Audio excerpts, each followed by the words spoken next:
The classic story that shows it's a metaphor, it says that the apostles and a bunch of fishermen, they were all on this little fishing boat.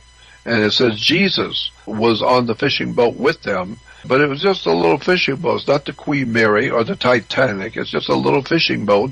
And there's a few fishermen there, and Jesus was sleeping. He fell asleep, and all the fishermen are out there. And it says a terrible storm came up, and the Bible says was so frightening was that storm, so fierce was that storm. The fishermen started crying out to God for protection because they knew they were going to die. The storm was so bad, and they're in this little fishing boat, and the storm was terrible. They knew they were going to die. They were calling out to God to save them.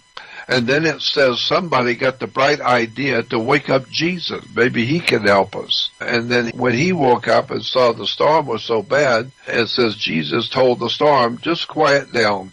Slow down and quiet down.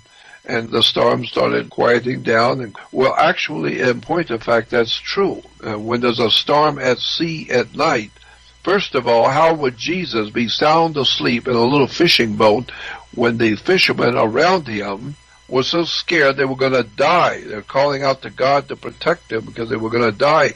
It was so bad. But Jesus, he don't know none of it. He was sound asleep.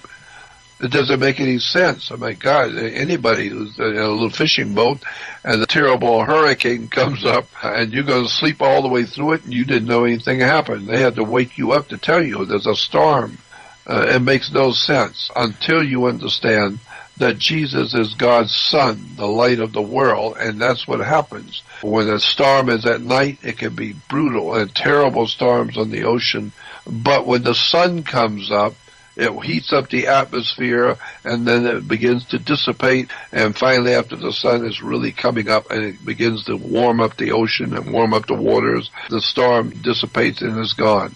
Well, that's a classic example of God's Son telling the ocean to quiet down, and ultimately it did. Why? Because it's the sun that affects storms on the ocean. God's Son, the light of the world.